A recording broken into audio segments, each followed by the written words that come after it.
चुनाव में कांग्रेस पार्टी अंदर अंदर तैयारी कर रही है। There will be no friendly fight. और ये कांग्रेस पार्टी के लिए शुभ संकेत है। मैं समझता हूं कि अगर कांग्रेस पार्टी के अंदर इस मिजाज का, इस बात की, इस विचार पर चर्निंग भी हो रही है तो कांग्रेस को बहुत बहुत शुभकामनाएं, बहुत शुभकामनाएं। क्योंकि एक बात तो राहुल गांधी को समझना पड़ेगा, खड़गे साहब को समझना पड़ेगा कि भाई आपके दुश्मन कांग्रेस भारतीय जनता पार्टी नहीं है, आपके दुश्मन आपके साथ विराजमान है। आपको स्टैंड लेना पड़ेगा, वरना आपकी पार्टी धीरे धीरे खत्म हो जाएगी।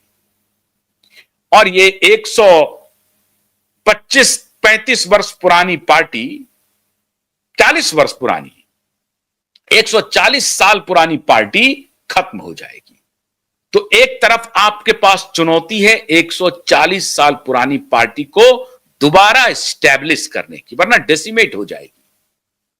तो जो रवैया आपने बिहार में अख्तियार किया है, अगर यही रवैया आपने महाराष्ट्र में अख्तियार करने का मन बना लिया है, जो हमको सूचना मिली है मित्रों, तो ये बहुत बड़ा संकेत है।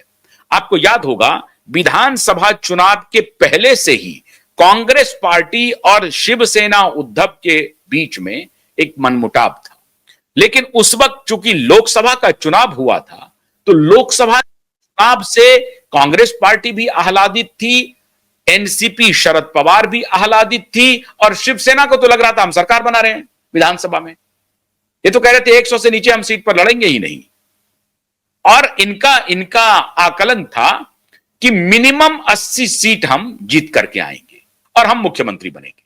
इसीलिए ये कांग्रेस पार्टी को और शरद पवार को दबाव दे रहे थे कि ये अच्छी बात नहीं है, चुनाव के पहले मुख्यमंत्री के नाम की घोषणा होनी चाहिए। मतलब ये कहलवाना चाहते थे कि महाविकास आघाड़ी ये उद्धव ठाकरे को, जो महाभ्रष्ट है, ये उद्धव ठाकरे को महाविकास आघाड़ी चुन ले मुख्यमंत्री के रूप में। लगातार जो आदमी मातोश्री से निकलता नहीं था कभी भी, वो दर दर भटक रहा था दिल्ली में, कभी सोनिया से मिल रहा था, कभी राहुल से मिल रहा था। हद तो तब हो गई है केजरीवाल से भी मिलने पहुंच गया। पता नहीं केजरीवाल क्या समर्थन कर रहा है इनको, भगवान जाने। लेकिन ये केजरीवाल के पास भी पहुंच गया जिसकी अपनी ही जमीन खिसक गई पूरी तरह से। तो मातोश्री से बाहर निकल करके दर दर भटकना शुरू किया और तय किया कि किसी तरह से महाविकास आघाड़ी मुझे मुख्यमंत्री का उम्मीदवार बनवा दे। नहीं बनाया। और आखिरी समय में शरद पवार ने मास्टर स्ट्रोक मारा और कहा कि हमारे यहाँ एक जयंत पाटिल हैं, जो भी हैं, उनका एक पाटिल जी थे, जिनको कहा कि वो उनको महाराष्ट्र की बड़ी अच्छी समझ है और वो महाराष्ट्र को अपनी सेवा दे सकते हैं, महाराष्ट्र का नेतृत्व कर सकते हैं। मतलब रही सही कसर जो थी, ये माननीय शरद पवार जी ने पूरी कर दी उनके अरमान पे।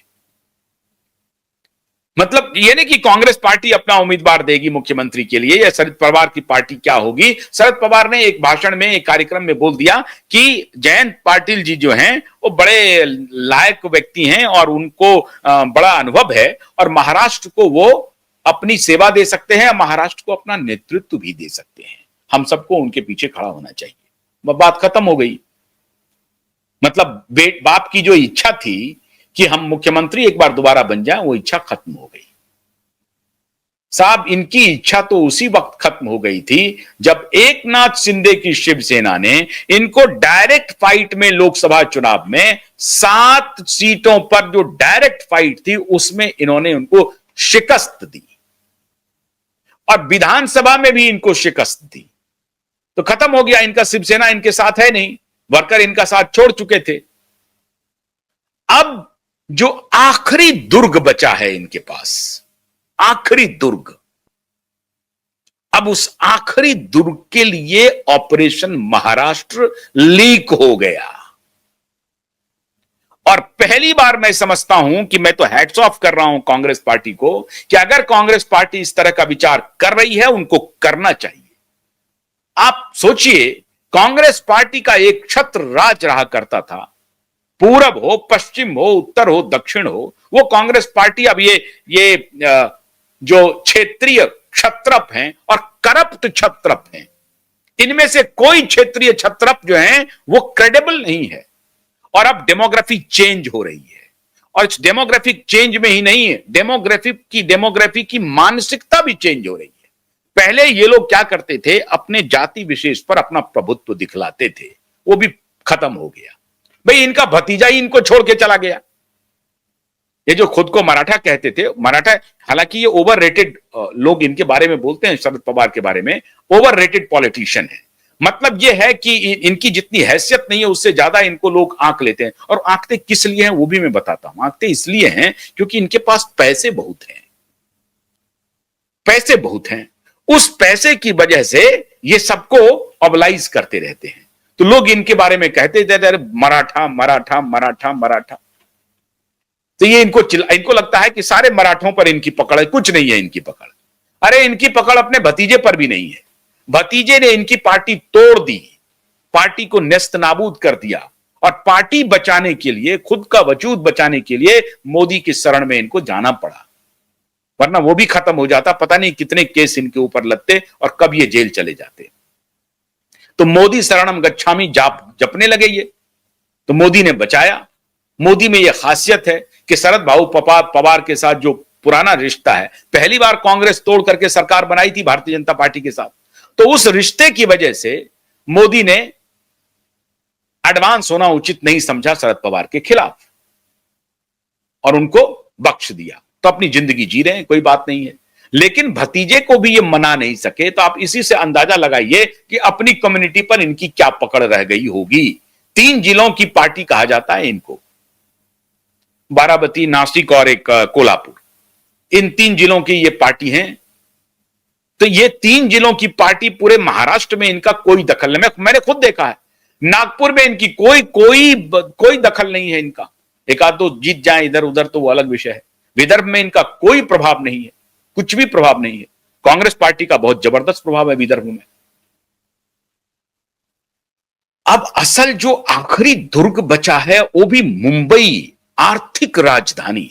उस आर्थिक राजधानी में, जिसमें एक जमाने में कांग्रेस पार्टी की तूती बोलती थी, आज इन लोगों ने कांग्रेस पार्टी को एक प्रकार से बोरे में बंद करके समंदर में गिरा दिया है। तो कांग्रेस पार्टी ने इस बार अपना मन बदल दिया है, और कांग्रेस पार्टी के बहुत सारे नेता, कई नेताओं से मेरी बात हुई, उन्होंने कहा कि साहब इस बार महाराष्ट्र में जो मुंबई महानगर पालिका का चुनाव होना है उसमें कांग्रेस भी जोर लगाएगी, दमखम आजमाएगी। इस बार कोई केक वॉक होने वाला नहीं है। तो कांग्रेस पार्टी जो काम बिहार में अभी कर रही है, वही काम कांग्रेस पार्टी महाराष्ट्र में करने जा रही है। कोई बातचीत नहीं हो रही है बाप बेटा के साथ कांग्रेस पार्टी की, और यह अच्छी बात है। एनसीपी के साथ हो सकता है हो, लेकिन कांग्रेस पार्टी बाप बेटा के साथ कोई बात नहीं रही, क्योंकि कांग्रेस पार्टी को एक बड़ी अच्छी झलक मिल गई मित्रों।